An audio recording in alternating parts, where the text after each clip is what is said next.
महत्त्वाचा प्रश्न की फार्म हाऊस बांधायला खर्च किती येतो. फार्म हाऊस सेटअप करताना काय काय गोष्टी लक्षात ठेवल्या पाहिजे हे आपण डायरेक्ट फार्म हाऊसच्या ओनरकडून समजून घेणार आहोत. फार्म हाऊस बांधताना पहिल्यांदा जमीन कशी असावी किंवा जागा ती एकांत पर्यटक जे येतात की आपल्याकडे जे गेस्ट लोक येतात त्यांना शांत ठिकाण खूप आवडतं. जिथे कुणाचं डिस्टर्बेशन त्यांना आवडत नाही असे ठिकाण असावं. त्याचप्रमाणे निसर्गाच्या सानिध्यात असावं. आता आपण आलो जो फार्म हाऊस बघतोय तो एक भिवगडाच्या सानिध्यात आहे, सह्याद्रीच्या कुशीत आहे आणि गावाच्या थोडा बाजूला आहे, जेणेकरून एकांत मिळतो. अशी ठिकाण जरूर सर्वांनी निवडावं असं मला वाटतं. आणि फार्म हाऊसमध्ये सगळ्यात महत्त्वाचा मुद्दा असतो ऑक्युपन्सी. तुमच्या महिन्यामध्ये किती दिवस ते ऑक्युपाय होत असतं, किती दिवस ऑक्युपन्सी आहे. बघा सध्या तरी मी सांगेन सीझनवर अवलंबून आहे. नोव्हेंबरला जो सीझन चालू होतो इथे आमच्या इथे तरी तो पूर्ण जोपर्यंत श्रावण लागत आहे तोपर्यंत जबरदस्त चालतो.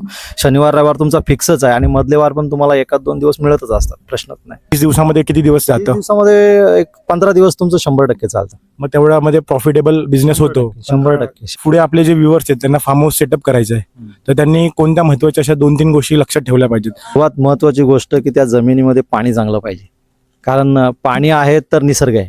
त्यामुळं पाणी काय आहे किंवा हिरवळ कशी आहे, आजूबाजूला काय परिसर आहे, ही सगळ्यात महत्वाची गोष्ट आहे. फार्म हाऊस बांधायला खर्च किती येतो. आता हे 18 गुंठ्याचं फार्म हाऊस आहे, तुम्ही बघू शकता. 40 ते 45 लाख रुपयापर्यंत खर्च झालाय सगळा. ओके, 18 गुंठ्यामध्ये पूर्ण 18 गुंठा 40 ते 45 लाख रुपये खर्च झाला. आणि